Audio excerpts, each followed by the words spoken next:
welcome to episode 7 of the Live Motocross podcast.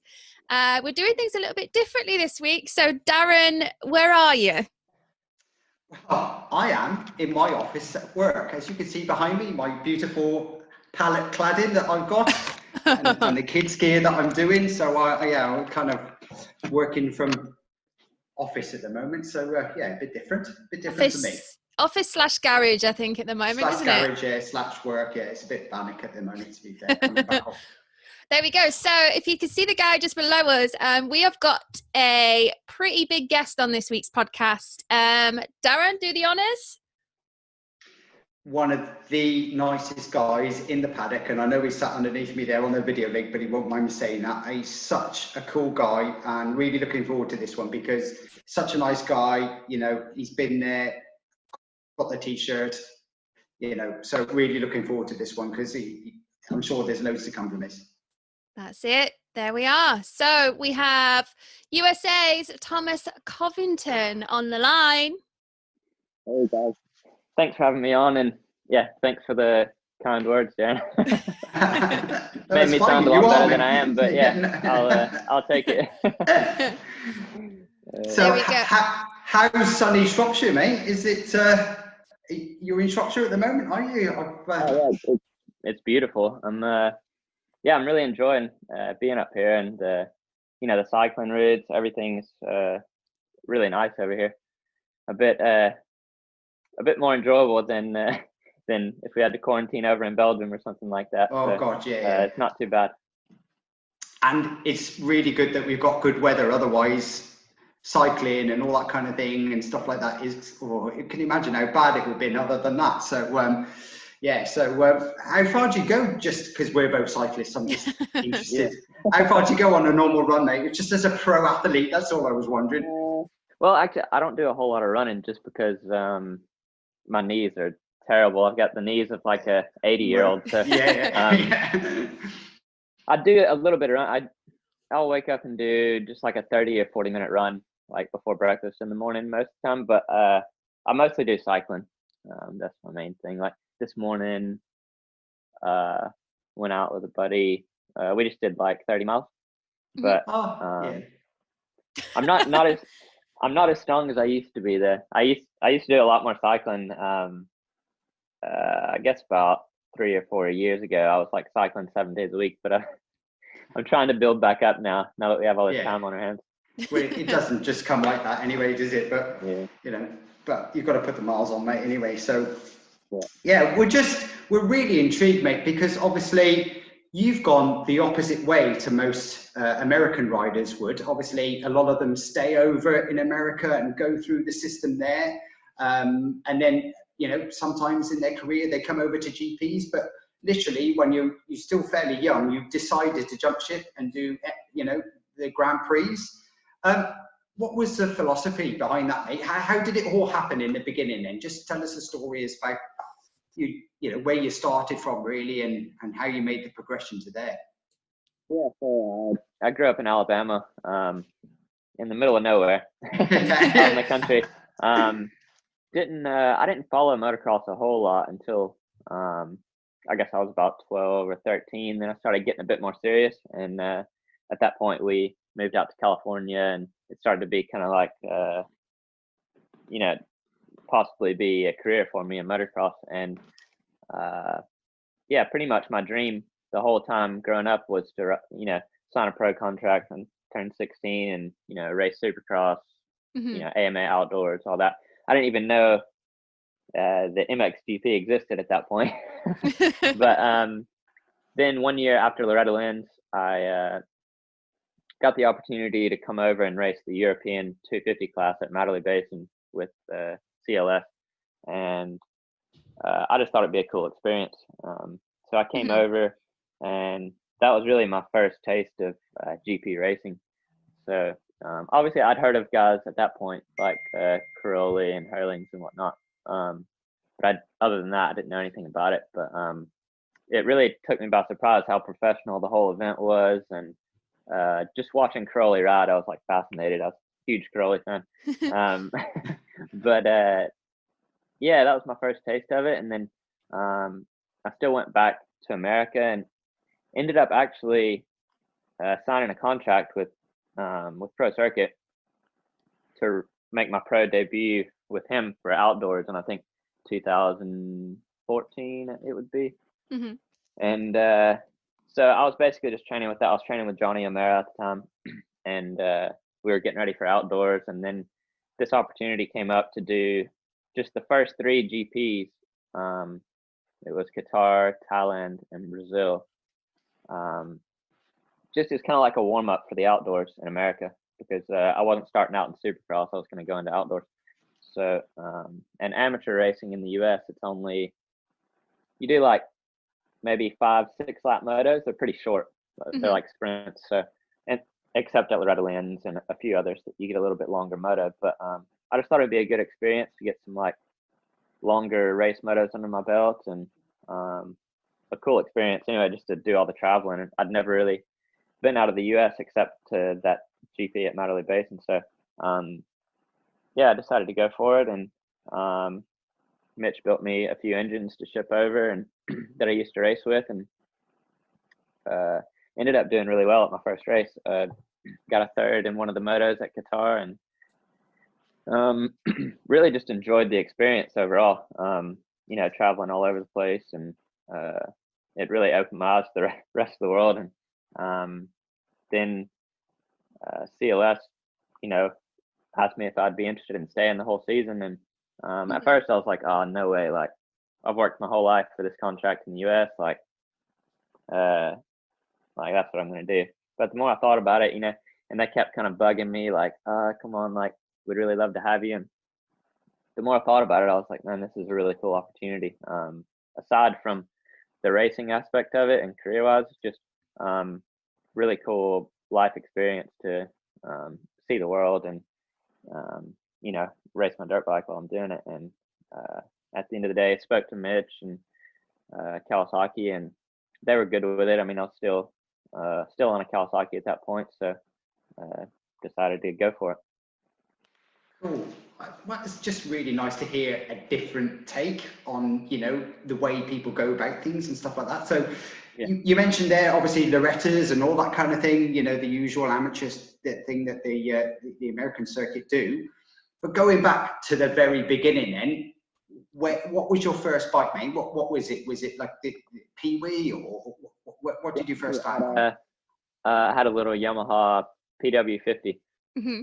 So it's all coming full circle now. But no, I had a little PW50, and I have 2 older brothers that also started riding when I was about 3 or 4 years old, and then my dad decided just to get me a bike to keep me busy while he was, you know, working with the other 2. Mm-hmm. And so that's pretty much where it started, riding in a field across from my house. And then, you know, my dad was always out there like trying to get my brother to hit some jump or like go through the corners faster, taking them to races. And then one day, one of his friends told him, said, "Hey, I think you need to pay a little bit more attention to the little one." Like, I'd never seen a kid ride a PW50 like that. And so from that point, then we went to Loreto Lynch, and I won Loreto Lynch when I was 6 years old. Mm-hmm. On the PW50. And that's really where it all started for me. Wow. Okay. So obviously your dad being a big influence then back in the day, I should imagine, mate. He pushed you quite a lot, I should imagine, from there. And having, I mean, I don't know, you'll have to excuse me, mate, but Alabama, and I'm sure Sophie was saying, is that like the biggest wide open place you could ever imagine? That's how I picture it in my head anyway. Yeah. It probably isn't, well, yeah. But it's well, it's not really wide open, it's real thick forest, but there's not much. Yeah, where I'm from, you have to drive about 30 or 40 minutes just to get to a main, like highway, like main road. Uh-huh. So it was really out in the middle of nowhere. But yeah, and my dad, he didn't really race. None of my family raced at all. So kind of first generation racing family. But some of my brothers, good friends, they started racing, and then that's what made my brothers want to get bikes. And my dad, he just thought it'd be a good way to get the family out on the weekends, go to the races, and spend time together. And obviously, soon after that, the competitiveness took over. But no, my dad's always been really involved, and even to this day, pushing me. And since I turned pro, he took a bit of a step back, but him and my mom have always been right there, and as well as my brothers, they're always pushing me to be better and not give up, keep going. So it's good to have that kind of support system. And now as well with my wife Amy, it's the same way. It's so important to have people like that, pushing you and keeping you going when things aren't going so great. Yeah, definitely, mate. So we're just saying there, one of the things I will say about you, and I can, mate, being a big fan and whatever else, and watching you over the years and stuff like that, is you make riding a motorcycle look extremely easy. You're smooth, you're so smooth, stylish, and you make it look effortless. We know that it isn't. We know it's super hard work. So I'm just kind of wondering, back in the early days, did you feel like it was something you really had to work hard at, or did it just become, was it naturally easy for you to ride a motorcycle? I mean, I just wanted to know what. Yeah, I mean, I guess from a young age, it just kind of naturally came to me. I really enjoyed it, and I seemed to be pretty good at it, so it was fun. And but I definitely had to, put in a lot of hours out at the track. We were fortunate enough to have a track on our land in Alabama, so that my dad kind of cut in between the trees. So just about every day after school, we were out. Me and my brothers were out there riding, and just lap after lap after lap. I guess that's what kind of made it for me, and then as I got a bit older, it became more of like more of a job, but still really enjoyed it. And I think it's one of the best jobs you can have, so riding a dirt bike around. So it's agreed. But I think agreed. No. Yeah, I think it did come natural to me a bit, obviously, but talent only gets you so far in this sport, because you look at the MXGP class now, and there's 15 guys that can put it up inside the top 5 at any given time. So the hard work and the training is what separates everybody, obviously, and the mental side of it as well. But I think too, my riding style probably came a little bit from just riders that I watched growing up. And when I moved to California, I actually spent a lot of time riding with Christian Craig, and his dad, Mike Craig, trained me a bit. And Christian, he always had a really effortless, like, kind of flowing style. And I guess I watched him a lot and ended up kind of trying to copy that. But yeah, a lot of people do say that. They're like, it doesn't even look like you're trying out there. Yeah. So, yeah. That's frustrating for me and Soph, because we're like pushing so hard and just making the right haulix of it. So So I mean, you just saying there, who were your inspirations then from an early age? Who did you really? You mentioned Mike Craig there. Obviously, he was a pro Supercross rider and everything like that, and really good in his day. I remember watching him in the NEC, and he's really talented. But just growing up, who did you? Was it Bubba, or who were your icons in the sport? Like I said, when I was really young, I didn't pay attention to the sport all that much. Was more just riding in my backyard and going to a few amateur races. But I guess from the time I started actually paying attention was right at the end of Carmichael's career, and then throughout my whole career, kind of watching back races of him. And he's probably the one that I look up to most as far as like work ethic and everything like that. I guess he'd be the only one that I really watched and looked up to. Cool. So jumping back to more towards the start of your career then, Tom.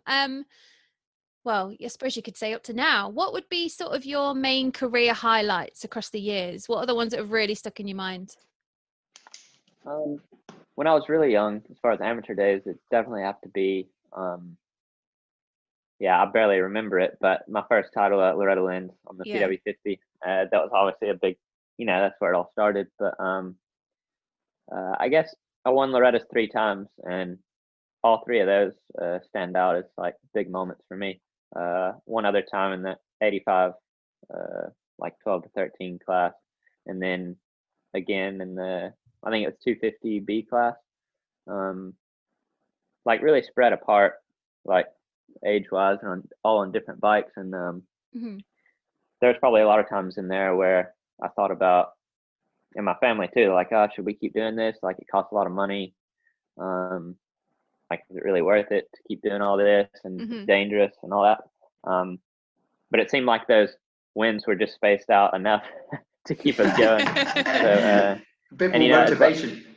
Yeah, exactly. And like the sponsors that were helping us out too were like, oh, we can't really stop now. Like, we got these people that still believe in me. So, I think those 3 Loreto Lynch titles stand out the most for me in my amateur career, as they would, any amateur kid growing up in the U.S. That's the biggest race. But and then moving on to the pros, obviously like the GP wins would stand out. Probably the biggest one would be the first win in Mexico, which was a bit unexpected. Like, I didn't expect to be winning GPs at that point.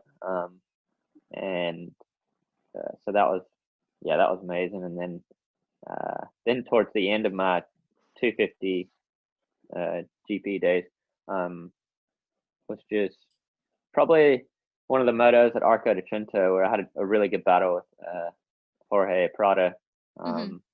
Basically the whole race right on his back wheel, and then finally finding a way past him on the last lap, with all the crazy Italian fans there. It was a pretty unreal experience. That's one thing that makes the GPs pretty special, is how passionate the fans are.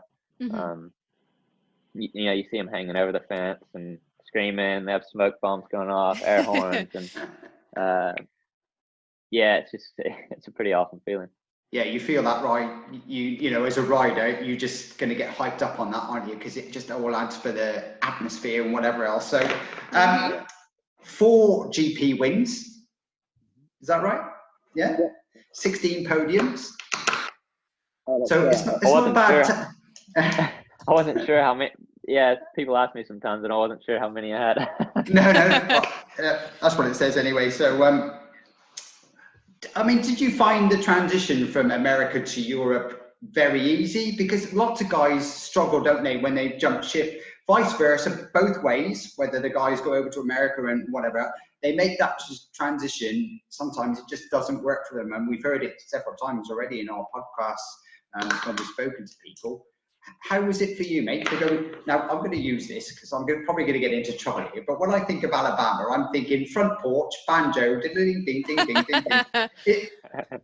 Now, I know you're a big guitar player as well, aren't you, mate? You're a decent singer as well. So, how did you make the transition, mate? Was it easy? Was it hard? Because I guess were you over there on your own then at the time, or? Yeah, it's definitely difficult. I'd say the first 2 years. I had some really good moments, like really good races where I would shine, but then the next weekend I just, it's a completely different track, different country, and I'd just be struggling.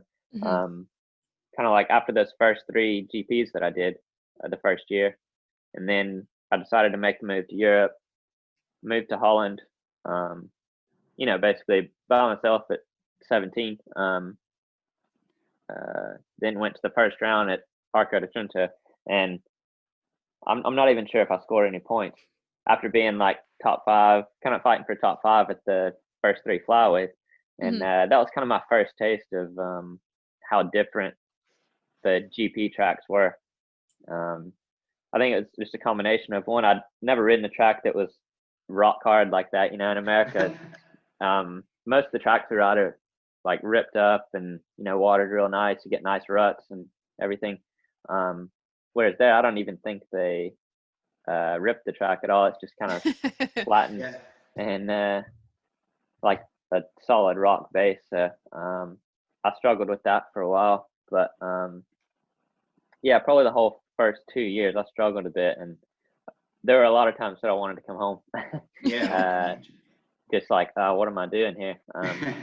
But just decided to, you know, take it one day at a time, keep going, and trust that, you know, I was going to improve. And finally, I started getting more consistent and getting on top of things. I can see, but I'm just looking at your results over the last few years since 2014, you can definitely see that progression happening in your results. And then 2017, outstanding season, and really starting to gain some momentum then, really, in the Grand Prix. And all of a sudden, you know, Thomas Covington was coming through. But what I wanted to, we hear on different riders about their training programs and what they do and what thing and another. Is what is your secret, mate? What would you say is your kind of best way for you to train? Because obviously we have a lot of listeners following this and they always want tips at the end of it and stuff like this. What would you say as a professional motocross rider, what is the best that you could say to any amateurs or anything out there that are listening? Yeah, I mean, so I guess you're asking what the secret sauce is. Yeah. Really, I don't think there's like one thing that's just like, you know, you have to do this or have to do that. I think it's more of just no matter what happened, no matter how bad the last race went or whatever, it's just keep believing in yourself and keep working towards, you know, whatever your goal is. And not, because racing, there's so many highs and lows, you know, especially when you're racing just about every weekend. You know, a lot can happen in 1 week where like you have a bad second moto on Sunday and you feel like, oh, like, what am I doing out here? Like I forgot how to ride my bike. And then just then the next Saturday, you could have a good race and feel on top of the world again. So it's more just like keeping an even keel through it all and focus on what you need to do to get better, really. Not focusing so much on the results. Right. And then, of course, moving on, we was just speaking about the 2017 championship when you really started to escalate. And the reason why I say that is because obviously you got picked for the MX of Nations then, and obviously huge prestige behind that event, especially with you on the American team. Just talk us through your experience looking back now. I mean, what was it like for you? Did you feel immense amounts of pressure, mate? You know, what did you take from it in 2017 then with that experience? Yeah, that's probably one of the highlights of my career as well. Just to be picked for the team, you know, along with you know, the names in the past who've been on the team. It's pretty amazing thing. So I didn't think I would ever be at a point in my career where I would be picked for the team. So that was really big for me, and I think I really enjoyed the experience overall. Obviously, I wasn't happy with the way that it turned out. With me, having the injury on Saturday, midway through the qualifying race, it was a bit of a bummer, and you know, wish I could have another shot at it, but that's just the way it goes. And I still enjoyed every minute of it, and just honored to be picked for the team. Did you find it initially? Did you find it strange that obviously, you know, you weren't in America as such? You were doing the Grand Prix scene and things like that. Did you think you were out of the running for that, even though you were riding so well then, just because you were on the GP scene as opposed to racing in America? No, I mean, I knew there was a chance just because a couple of the riders had decided not to race the nations, and yeah, and when I was hearing about that, and then I was thinking to myself, like, who they could have to race, you know. I actually reached out to Roger DeCoster myself. I sent him an email, and I was just like, I said, hey, not sure where your head's at, but, you know, if you do need a third rider. I'm already over here. The team will support me. Or at 450 or 250, wherever you want me. Just letting you know, like, I'd love to do it if you think it's the right move. And to my surprise, he came back and said that he'd be interested in it. He talked to the AMA guys, and a few days later, they told me I was in. But it wasn't until later on they had told me that I was racing the open class on the 450. So I was a little bit surprised there. but I was still up for it, though. I think I always rode the 450 really well growing up, and a few times when I go back to America in between the GPs, I'd ride on a 450 there because that's some put him on that and put Zach on the 250. But no, it was just an honor, the whole experience. Do you consider yourself more of a 250 rider? I know obviously you were over the age threshold now, and you've got no choice in it now. Would you consider yourself more a 250 rider than a 450, or you just take riding anything? Yeah, I don't mind. I'd say just as far as just riding in general, I enjoy racing enjoy riding the 450. It's just fun having that much power, I really enjoy like the power right there. Whenever I need it, don't have to work so hard as you do on the 250. But no, I love riding the 450. Obviously I don't have that much race experience, and that's what I'm lacking at this point. Just time on the new bike and getting used to the race pace of the GP class. So moving forward, obviously, if we end up getting a race season for 2020 with how things going, what have you been putting in place for that? Sort of what preparations have you been doing? Well, really, it's tough to do a whole lot of preparation just because we can't get any bike time in right now. So it's a little bit frustrating. But really just making sure, I'm physically fit, and I'm actually probably was the best thing for me this break, just to kind of regroup and mentally as well as physically, because I didn't really have a chance to get the full off season just because the Epstein-Barr virus that I was coming off of in America wasn't really 100% healthy in November, and then coming into December, January, I felt like I was getting back to normal, and that's the only time I was really able to get back into my like normal training schedule. So after being off the bike for several months since the beginning of outdoors, that goes, and as well testing the team, I probably would have started a bit earlier if I'd have been 100% healthy a bit earlier.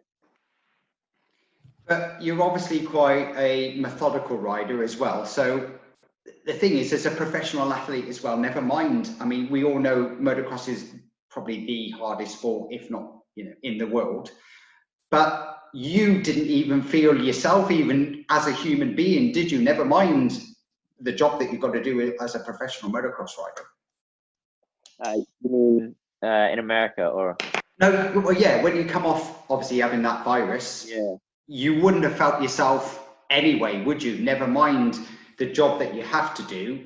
I mean, we all know you've got to be one of the fittest people on this planet, athlete-wise, to even consider riding a motocross bike. But you didn't even feel right in yourself, did you? Never mind just doing normal day-to-day stuff.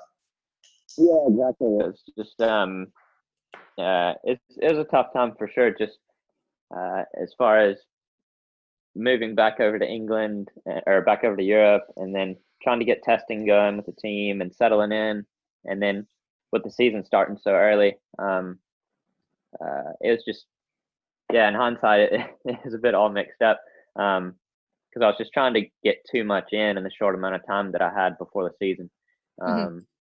Me and my wife flew over to England on Christmas Day, and then we're probably here in England for 3 or 4 days, and then flew straight down to Spain and tested for 2 weeks, and then from there we went to Belgium for a little while, but it was just raining like for 2 weeks solid, and barely got any riding in. So then we're going down to France a little bit to try to get some bike time, and then at the same time trying to like sort out a place to live in England. Or it was a lot to take on all at once. So in one way, this break was a blessing for us, just to settle in and get into a routine and get everything sorted for when racing does return.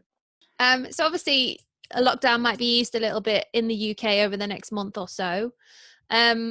What sort of things have you got lined up ready to go for season to be restarted? Well, obviously my bike's ready to go, and I'm ready to go physically. So at this point, we're just waiting. I mean, everything's set and ready to go. Just waiting on the tracks to open back up, and I think as soon as we're allowed to travel, freely, and tracks are open, I'll probably head back over to Europe and do a bit more testing and just get more comfortable on the bike, because with the 450,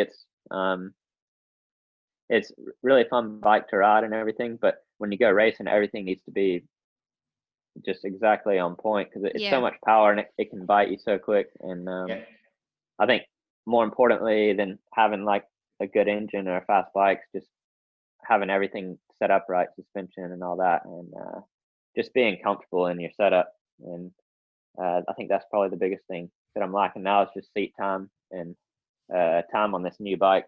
Because switching manufacturers as well as jumping up to the 450, so it's a lot of changes, and I just need as much seat time as I can get.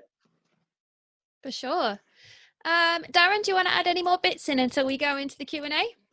Yeah, well, I was just to get the feedback here, because going back to a few podcasts earlier, Sean Simpson said very similar things to what you've just said. But given the fact, as an MXGP rookie for you going forward this year, and you say, yes, it's great you've had some downtime and you can get, mentally prepared and things like that, and physically prepared. But I overheard a conversation with you when AB was there as well, when I was commentating at Hawkston International on the Saturday. And Saturday was beautiful, sunny skies, and then obviously that torrential rain turned up. And I just thought, oh God, for you as an MXGP rookie, in those conditions, when we turned up on Sunday morning, you must have just thought, oh, do you know what? What have I done? What have I done wrong? What did you think, mate? What was the thought process going on there? Actually, I enjoy a mud race, to be honest. I always have. A lot of times I get a little bit excited when it's muddy. I guess a bit like Sean does. He's amazing in the mud, but no, I always like a mud race, and it just it changes the whole aspect of the race, and I guess I just enjoy it. It's kind of fun. Is that down to your smooth style that we were talking of earlier? That's bound to benefit there as well. So yeah, I think the thing that I benefit from most is just saving the bike when it's that bad, because I tend to be fine. And so if we go on, moving on into the next section, then the trouble is we all don't know what's happening yet, do we? None of the affiliations have kind of worked out what they're doing. I've heard rumours MotoGP potentially starting in July now. And again, thinking forward for this, MotoGP starting in July in Jerez, there's a double header potentially. No crowd. What? Possibly no crowd. Potentially no TV coverage. Okay. For you, this is just where it's going to get weird. And if this year isn't weird enough, you as a racer going around, and you used to say before, Hawkston International, wherever you are in the calendar, whatever country you are, you always got your fans, they're always cheering you on the side. How weird is it going to be for you going forward, going around that track, knowing that nobody's watching or cheering on, or? Yeah, it'll definitely be really strange. I can't even picture it in my head, really. Because like I said before, in Italy, like the fans is what makes the GP so like special and prestigious. And without them there, yeah, it's gonna be really strange. But I hope they don't have to do that. But it's kind of looking something like that. But hopefully we can get back to normal somewhat soon. No, Fingers I think crossed. the only saving grace is obviously with MotoGP, you've got, grandstands and things like that to fill. So the socially distanced thing is going to be very difficult. Whereas at Motocross, at least you can get away from people. So fingers crossed. Yeah, I can never get away from you though, can I, racing Darren? I'm sorry about that. There we go. So Q&As? Q&As. Yeah, Q&As. love this bit. We love this bit, mate.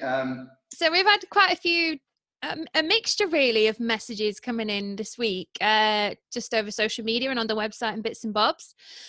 First one off Instagram is, what's the best bike you've ridden?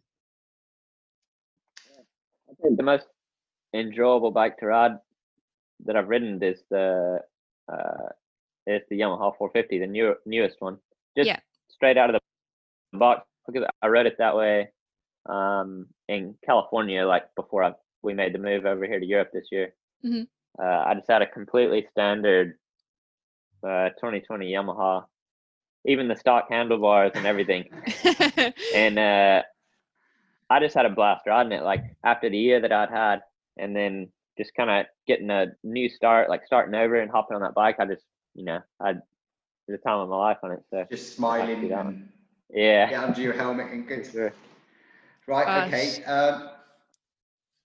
This is an interesting one. It was one of the ones that I've got written down here, but I knew it was coming up, so we let it go either. And another one from Instagram, mate. Obviously, with all your Grand Prix experience now, one of the big questions, and I got it down originally in mine as well, but we knew it was in the Q&A session later anyway, from Instagram. What is your favourite track and why? Probably my favourite track, like I think I mentioned it before, with my all-time least favourite track, the first 2 years in GPs. I really struggled there at the beginning, but at the end, it turned out to be one of my favorites, which is Arco di Trento in Italy. Mm-hmm. It was just kind of cool to see a place that I struggled at so much. And then after, all the training and hard work, you see it kind of pay off a few years later where, winning a race there. So that ended up being one of my favorites, Arco di Trento, either that or the Czech Republic Locket, which is a really similar track, I think. I think those tracks just suit my riding style, just because it's not all about like hanging it out or going wide open, off the back of the bike. It's just kind of methodical and forces you to use a lot of bike skills, and just kind of fun to find some creative lines and things that make a big difference in the race. Mm-hmm. So just off the back of that then, obviously as an American coming over to Europe and facing sand tracks for the first time, how did you cope with that first of all then, mate? Because I think, is it only Southwick or something that's really deep sand in America that actually use on the AMA circuit? Yeah, we really don't have any deep sand tracks like you get in Belgium or Holland. You do have Southwick, but it's not, I've never raced there, but it doesn't seem to be as heavy as say Lommel or something like that. So yeah, I struggled a lot in the sand my first couple of years. Like I did at Arco as well. Just all the European tracks were really new to me, and but then the next few years, having Jackie Martin's help and Joel Rollants, they kind of slowly transformed me into a halfway decent sand rider.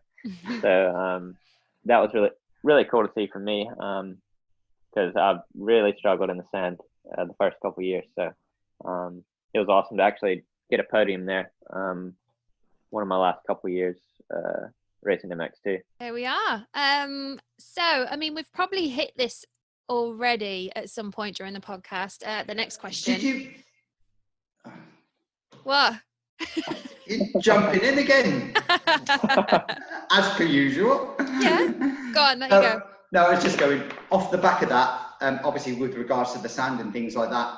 Did you, and I find it fascinating that obviously we get the Americans coming over and how did you have to actually change your riding style to cope with the European chaps? How did it happen, mate?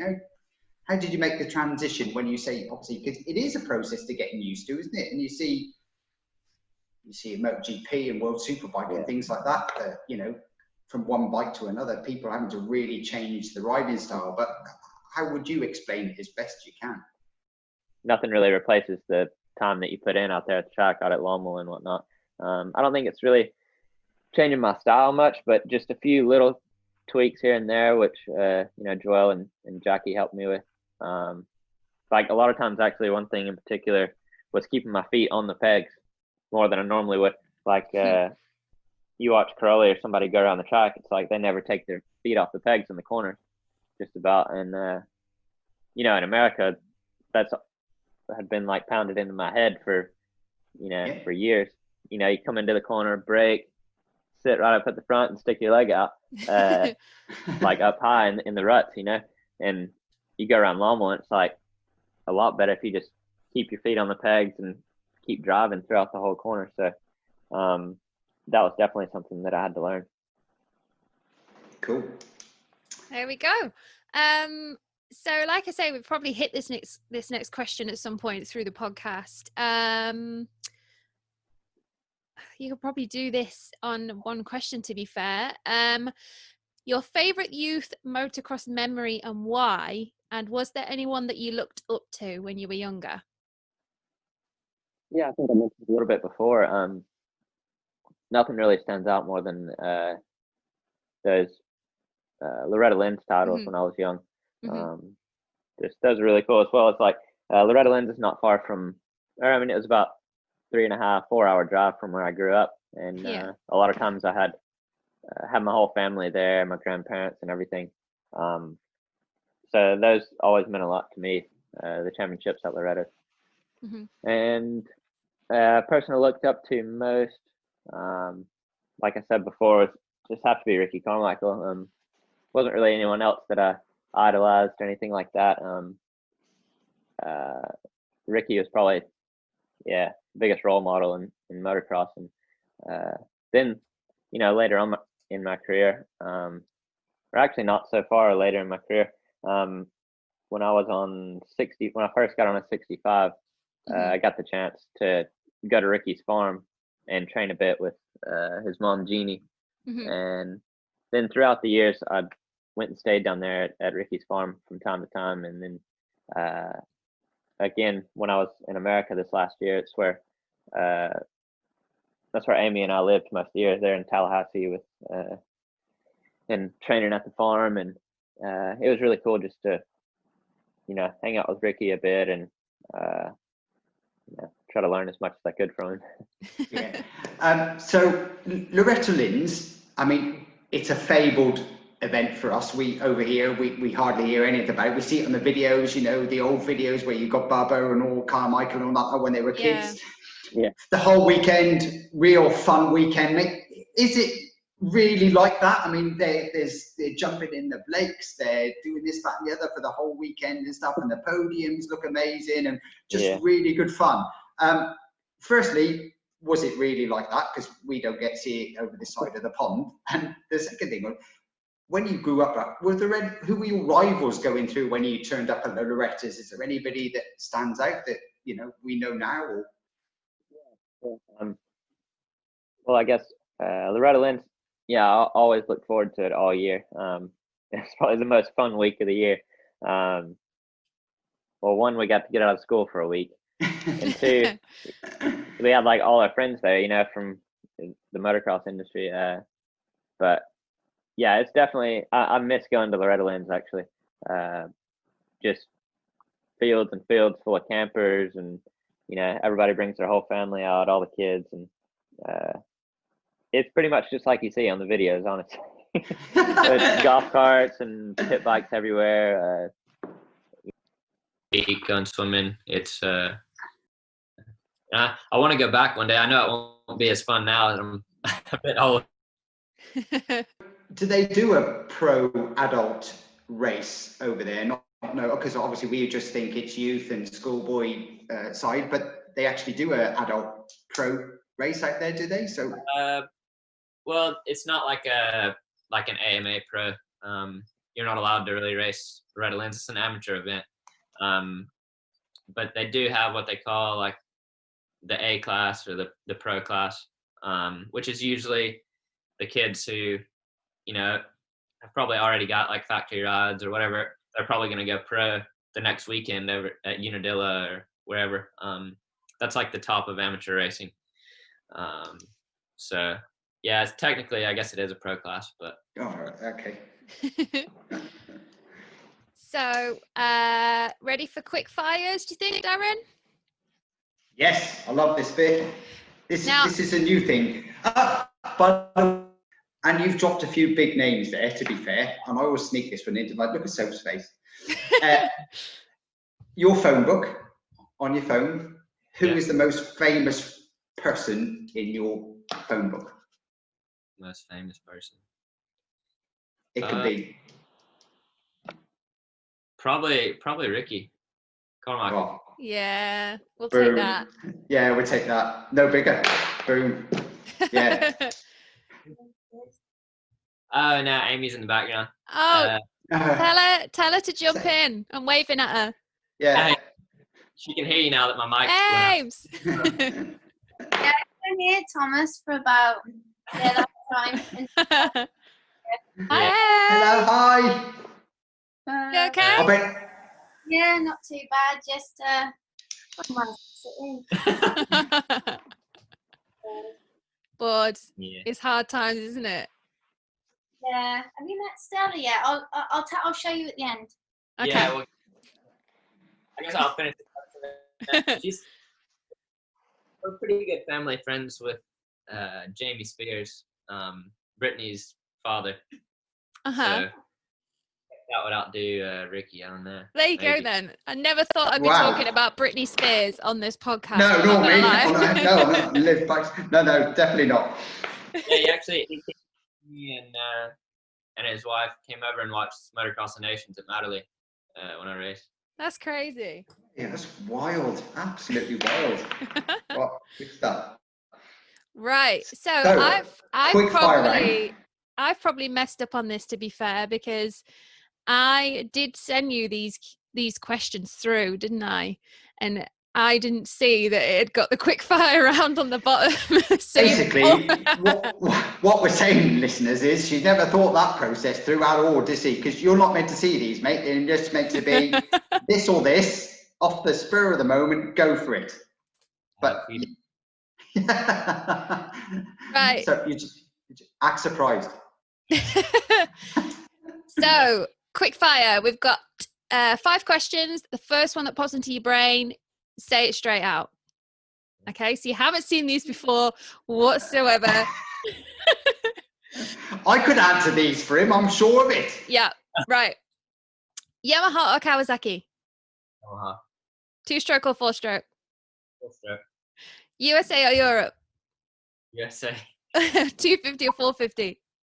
UK is not part of Europe.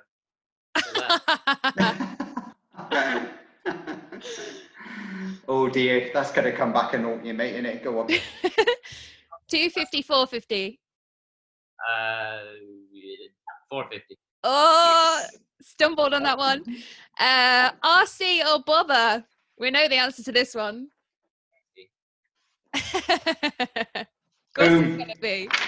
Did you get those right, Darren? Yeah, look, before you started. Oh, you've crossed them out. I don't believe you. Oh, see, this is what I get. There we go. So I think probably that will round up episode 7, do you think?